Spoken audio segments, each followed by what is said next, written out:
Did you know that 78% of seniors who attempt to downsize end up with more clutter than they started with?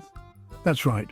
The very process meant to simplify your life could be making it more chaotic.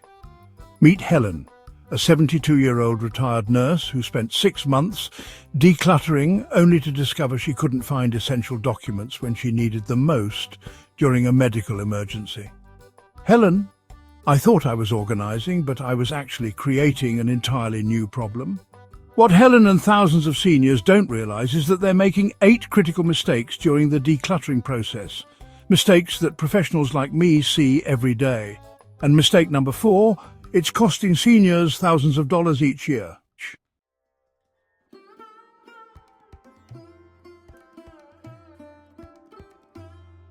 Welcome back to the Senior Reset, where we believe your golden years should be your simplest and most fulfilling.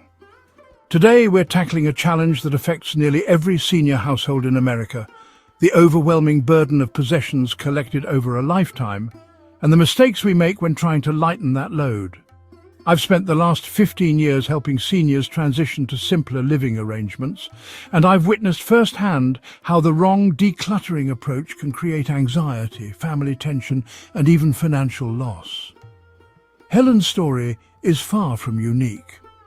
After 4 decades in the same home, she found herself surrounded by memorabilia, household items, and paperwork that no longer served her current lifestyle. When her doctor recommended a single-level living arrangement, Helen knew it was time to pare down. Helen, I started with the best intentions. But 6 months later, I had sorting piles in every room, 3 storage units costing me $400 monthly, and still couldn't find my important papers.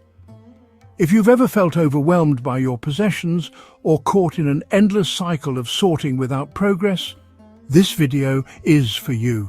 The 8 mistakes we're covering today aren't just theory. They're the exact patterns I've seen derail thousands of senior decluttering projects. Before we dive in, take a second to hit that subscribe button and notification bell so you don't miss our weekly guides to simplifying your senior years. And if you know someone struggling with clutter, sharing this video could be the gift that transforms their home and peace of mind. Now let's get into mistake number 1, which happens before you even touch a single possession.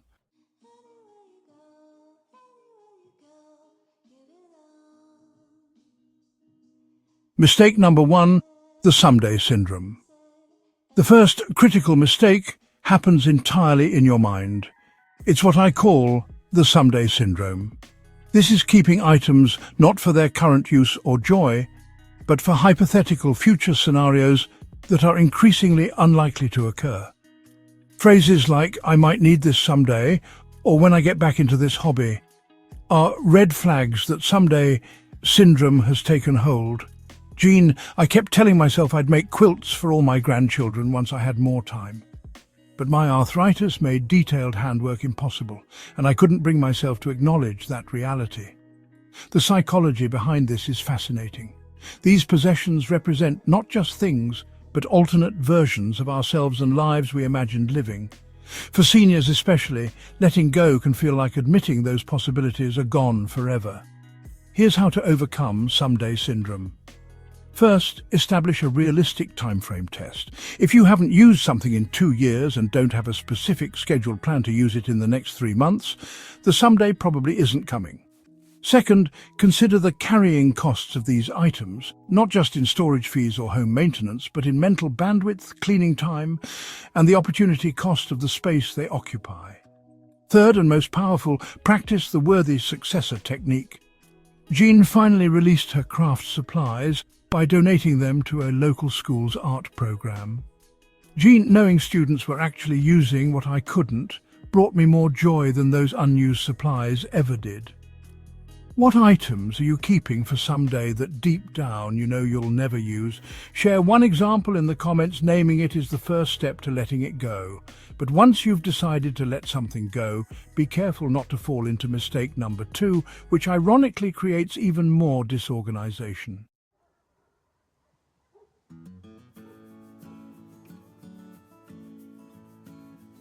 Mistake number 2, the incomplete decision. The second major mistake I see in nearly every senior home is what professional organizers call the incomplete decision. removing items from their original location without fully deciding their final destination. This creates those infamous sorting piles that gradually take over living spaces, creating a half-decluttered, half-chaotic environment that's actually worse than where you started. Frank, I thought I was being thorough by creating categories, but I didn't realize that each of these piles represented decisions I was postponing, not progress I was making. The cognitive research on this is clear. Decision fatigue is real, and it hits seniors particularly hard when facing possessions with emotional significance. Each item requires mental energy to process, and when that energy depletes, the default becomes, "I'll decide later." A pile is born. Here's the three-part solution that transformed Frank's approach. First, implement the one-touch rule. Once you pick up an item, you must make a final decision before putting it down again. No temporary piles allowed. Second, limit decision sessions to 45-minute blocks with clear boundaries around what area you're tackling. Frank started with just his closet, not the entire bedroom, which prevented overwhelm. Third, create a decision-making flowchart with only 4 outcomes. Keep, with designated storage location. Donate, with specific charity and pick-up/drop-off date. Sell, with deadline and specific selling method. Or discard. Notice there's no maybe category. The results speak for themselves. Frank cleared his guest room in 2 weekends using this method, compared to the 7 months of stalled progress beforehand. Have you fallen into the incomplete decision trap? Tell us in the comments where your current sorting piles are located in your home. But even with complete decisions, many seniors fall into mistake number 3, which can permanently damage family relationships.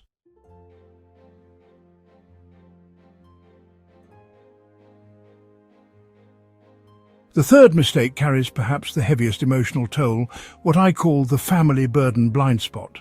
This occurs when seniors, with the best intentions, involve family members in decluttering decisions in ways that create tension, resentment, and damaged relationships.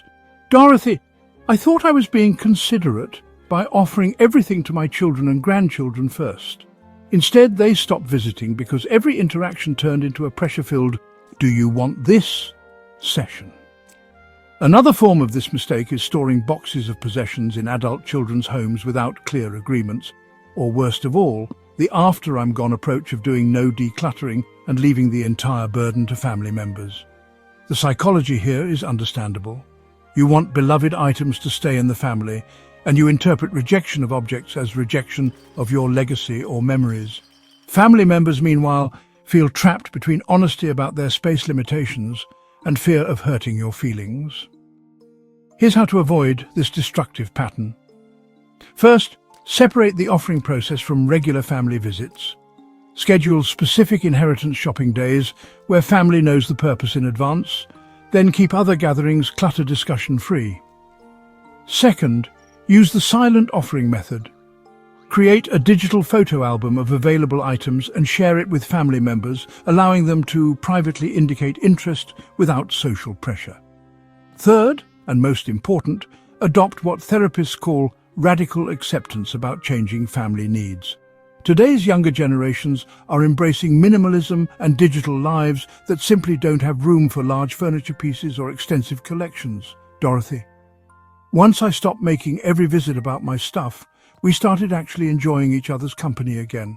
And I found other meaningful ways to share my legacy besides physical objects. What cherished possessions have you been hoping family members would take? Have you directly asked if they have space for these items? Share your experience in the comments below. But even when family does want certain items, mistake number 4 can create financial disasters.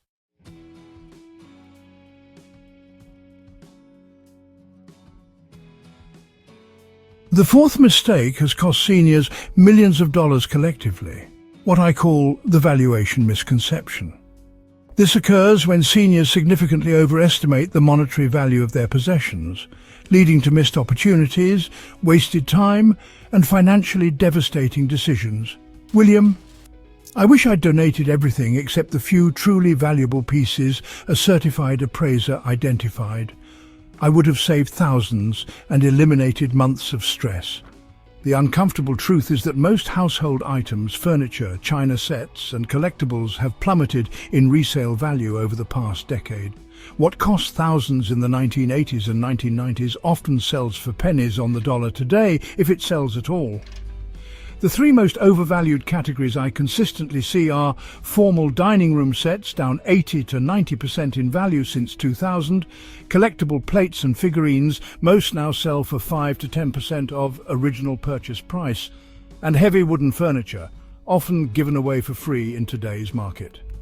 Here's how to avoid this costly mistake. First, get a professional written appraisal for any item you believe exceeds $1,000 in value before making major decisions based on assumed worth. Second, research completed, not listed, prices on eBay and Facebook Marketplace for similar items to understand the actual current market. Third, calculate what I call the net value equation. Potential selling price minus the costs of storage, cleaning, listing, shipping, seller fees, and most importantly, your time. For many items, this equation actually produces a negative number, meaning paying for removal might be your most economical option. William now advises fellow seniors, "I wish I'd donated everything except the few truly valuable pieces a certified appraiser identified. I would have saved thousands and eliminated months of stress." What possessions have you been holding on to primarily because of their assumed monetary value? Have you verified that value recently? Let us know in the comments.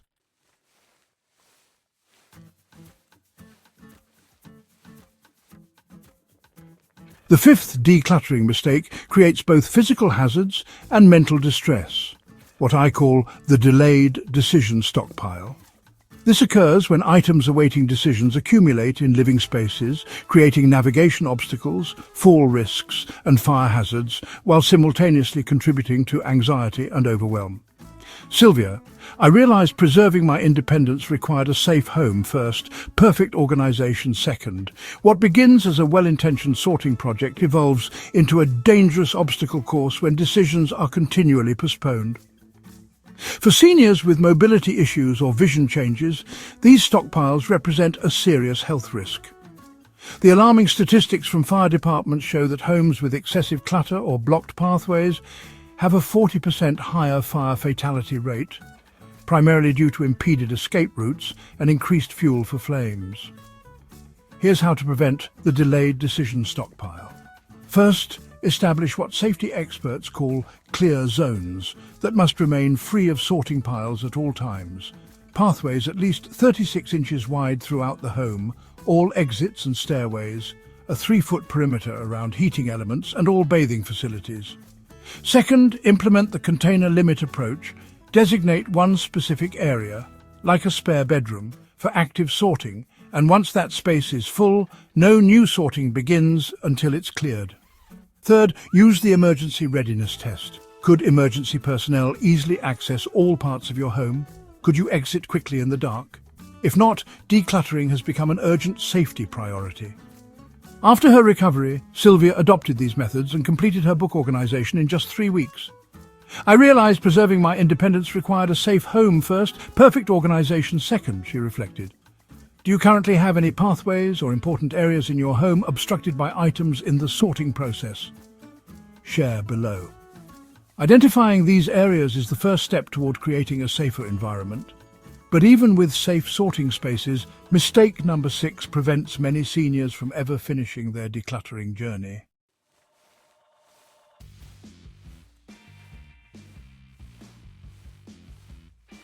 Mistake number 6 derails more senior decluttering projects than any other, what I call the emotional overwhelm trap. This occurs when the powerful emotions attached to possessions flood your decision-making capacity, leading to complete paralysis or abandonment of the decluttering process. James, every item held a memory. Trying to decide what to keep felt like I was choosing which memories to preserve and which to discard. I'd open the closet, get overwhelmed, and close it again. The neuroscience behind this is fascinating.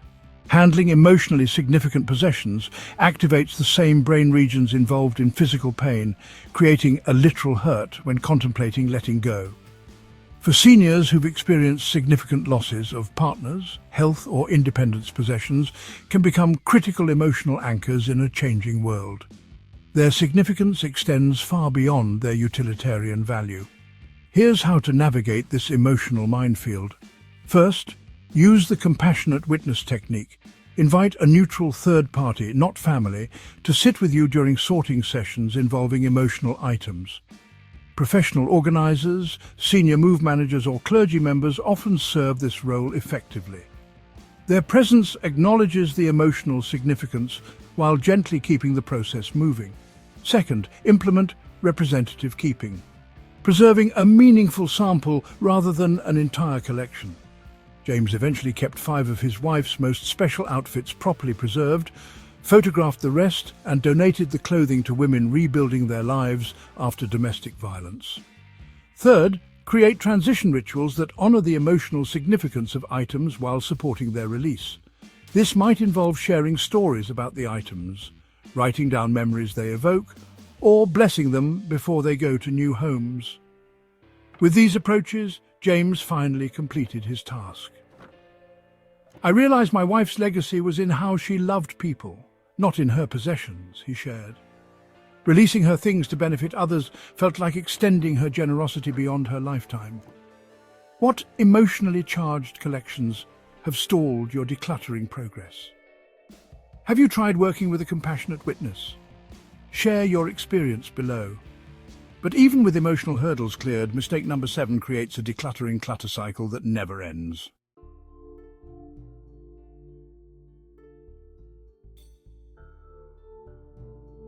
Mistake number 7, the replacement reflex. The 7th mistake creates a frustrating cycle that negates progress, what I call the replacement reflex. This occurs when newly cleared spaces quickly refill with new purchases, creating a decluttering treadmill where effort never translates to lasting results. Patricia. I'd done the hard work of letting go, but I hadn't addressed why I accumulated things in the first place. I was decluttering without changing the underlying habits. The psychology research on this pattern reveals that for many seniors, acquiring possessions fulfills emotional needs, combating boredom, creating a sense of abundance during retirement's fixed income, or maintaining an identity connected to former activities. Without addressing these deeper needs, the decluttering acquiring cycle continues indefinitely, creating frustration and wasted effort. Here's how to break this pattern. First, implement a cooling-off policy. Any non-essential purchase over $50 must sit in your online cart or on a written list for at least 72 hours before buying. Patricia found that 80% of her impulse craft purchases lost their appeal during this waiting period. Second, practice what financial psychologists call values-based acquiring. Before any purchase, explicitly connect it to your current lifestyle values, not past identities or hypothetical future activities. Third, create what anthropologists call identity evolution rituals. Consciously celebrate the shift from accumulation to simplification as a positive evolution rather than a loss. This might include starting a things I didn't buy fund for experiences instead. Patricia, I realized I was buying supplies to feel creative without actually creating anything. Now I spend my money on weekly art classes instead, which fulfills my creative needs without accumulating more stuff. What purchasing patterns have you noticed that might be undoing your decluttering progress? Are there emotional needs driving these purchases? Share your insights in the comments. But even with acquisition under control, mistake number 8 prevents seniors from maintaining their decluttered spaces.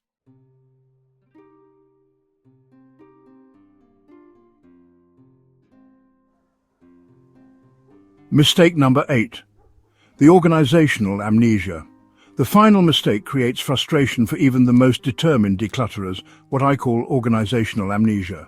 This occurs when carefully organized systems are forgotten over time, leading to misplaced items, returned clutter, and the defeated feeling that organization is impossible to maintain. Harold, I remembered that I had created a special place for important papers, but I couldn't remember what that brilliant system was. I had to tear apart my organized office to find what I needed. Cognitive research confirms that creating organizational systems taxes short-term memory, and without reinforcement, These systems fade from accessible memory, particularly for seniors experiencing normal age-related memory changes.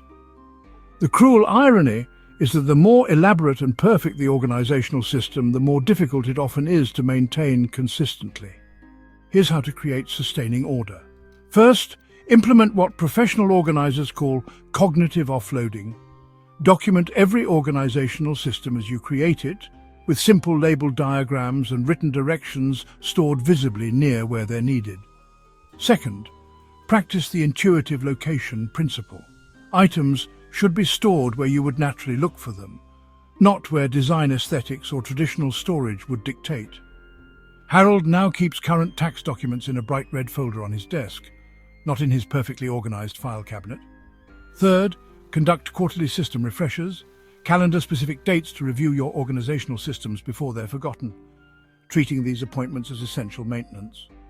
With these adjustments, Harold has maintained his organization for over 2 years. The systems that stick aren't the most perfect ones, but the ones I can actually remember and use without thinking, he observed. What organizational systems have you created and then forgotten? Have you tried documenting your systems as you go? Share your experience below. Now let's see how addressing these mistakes transformed Helen's life and home.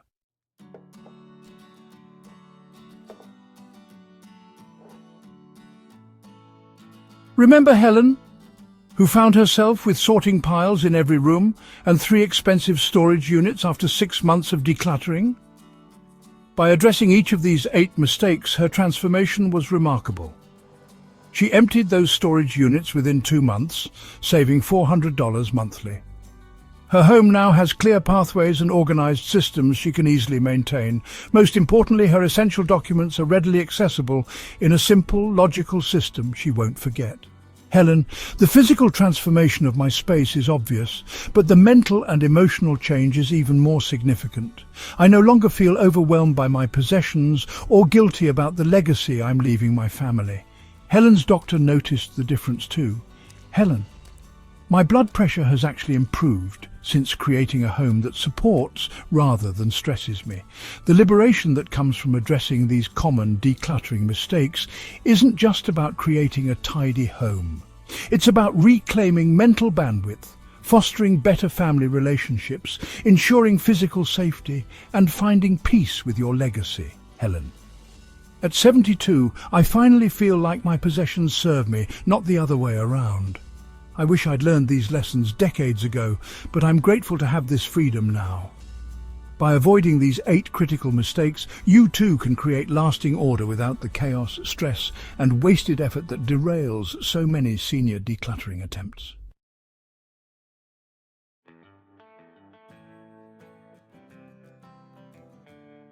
If you found value in these insights, hit that like button right now and share this video with another senior who might be struggling with clutter. You might save them years of frustration and thousands of dollars. Subscribe and hit the notification bell so you don't miss our weekly videos on creating your simplest, most fulfilling senior lifestyle. Remember, it's never too late to reset your space and reclaim your peace of mind.